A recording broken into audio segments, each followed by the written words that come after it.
Hi guys, this is Mommy Aliville from Wonderfully Made Kids Homeschool, and today we're gonna do this project. So, to start off, ang gagawin po natin is to open canva.com and log in. Now, I am using a Canva Pro account, but you can also use your free account for this. So, you will create your image here and select Facebook post. So, ang gagamitin kong image is a photo of my eldest daughter from our second year of homeschooling, and grade 1 siya doon. So, I've already uploaded it. So, I will go to uploads to get the image that I want.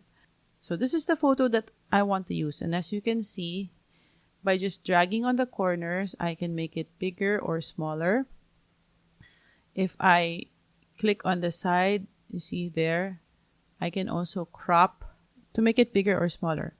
Okay. But what I want to do is remove the background. So I will click on the image and go here at the top right, edit image, and click on background remover.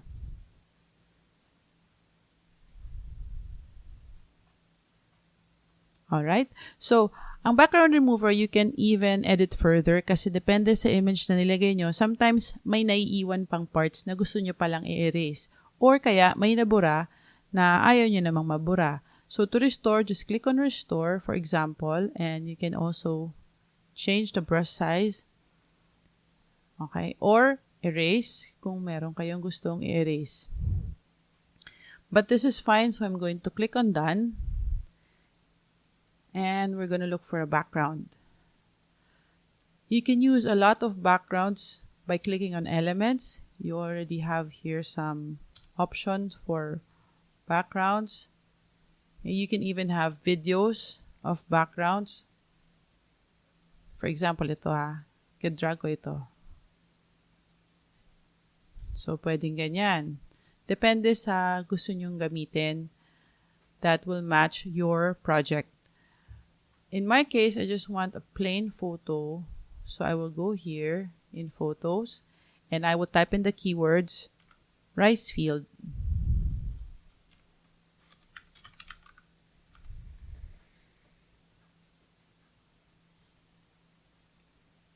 Okay, I've found the photo that I want and I just clicked on it. I will delete this one and I'll put my rice field here. I want it na makover yung background. So, lalakihan ko siya. Okay. And there. So, nung ina-adjust ko siya, na-detect na kaagad ni Canva na gusto ko siyang gawin background. So, niligay niya sa background. Para ma-edit yon, hindi na siya basta magagalaw if you try your mouse. Para ma-edit, you have to double-click on it. And then you can still move it or make it bigger. Okay? So, ayan. And then, if I want this image in the middle, I can move it around until I see the pink line. And that is the middle of the project. Okay? Now, what I actually want to do is to give this image a shadow. So, click on the image and then go to the upper right and click on the duplicate button. And I'm going to set aside this new one and I'm going to work on the bottom image.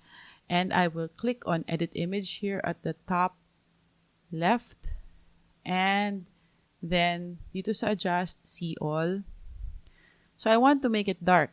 So babawasan ko siya ng brightness. So I'll move this one to the left. Tataasan ko yung contrast. So I move it to the right and saturation. I want it all the way down kasi gusto ko maging black lang siya. Now, shadows are not this shape, diba? Dapat blurred siya. So, tataasan natin yung blur ng mga around 40. Okay, so that looks more like a shadow now.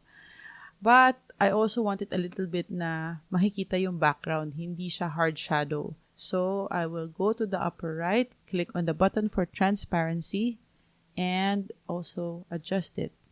Okay, so that looks okay. Let's see. So I'm gonna move the images together. So if I remove the background, kunyari detach the background, right click, detach. Okay, ganito itsura niya. But what I really want to do is to make it go to the side a little bit. So, dito sa baba ng image, nakita nyo, merong toggle to turn it to the side. And then I will make it smaller.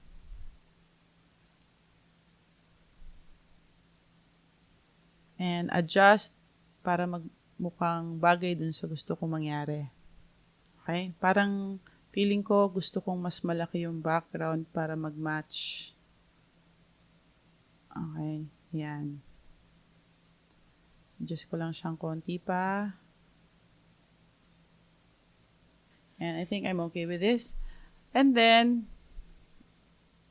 lalagyan natin siya ng title. So, all you have to do is go click on text here at the left. And you can choose any of the preset effects of titles over here. Choose any of that or just add a heading. Okay. I will type, ako ay Filipino. Para palitan ng font, go here at the top left. And then you can even search kung ano yung types of fonts that you like. Pwedeng calligraphy or handwritten. Okay, so playwright script. And I will drag at the corners to make it bigger. And center it. And then I will add an effect. I click on the text. And here at the top, effects. And I can add a shadow, lift, hollow, splice, echo, glitch, neon. And I can even make it curved. Okay, sige. Try natin yan, curved. And then I want to add, let's say, an echo. But I want to change the color of the echo to white. Yun. Okay, so, pwedeng ganyan na yung aking gawing final na itsura ng aking edited project. So, you can use this as your art project, computer project, and you can also integrate this into other subjects. Okay, for example, gusto ko siyang gawing book. Alright? About me. Kasi yun yung project ko sa English. So, what I will do is resize this. I will click on resize. And then, let's say, make it a poster. Okay? And para hindi ko magalaw itong original project ko, and masave pa rin siya, I will copy and resize.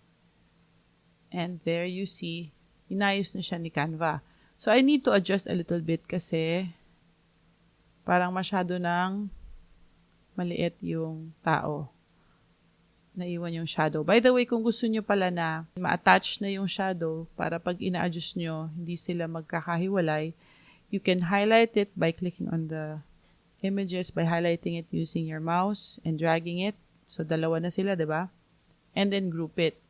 That way, as you adjust or move it around the page, hindi sila magkakahiwalay.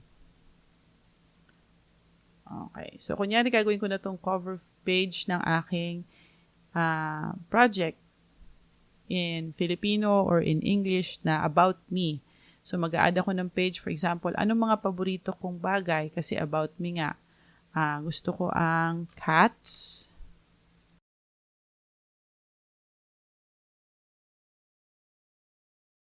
Gusto ko ang mag-bike.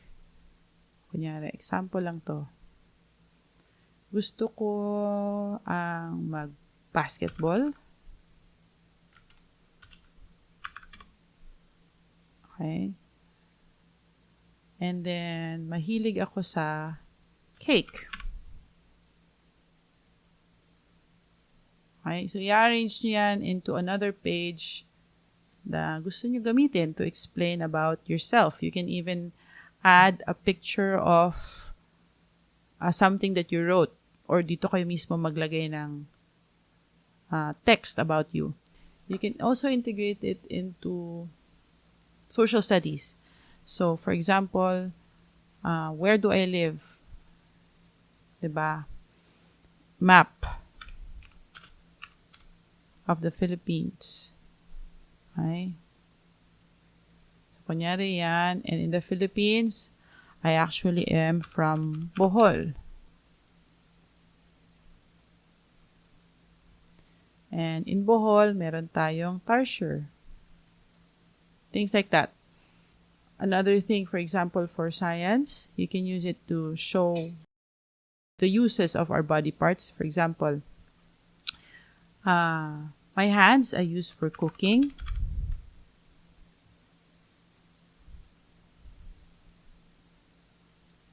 Okay, and my feet are used for running.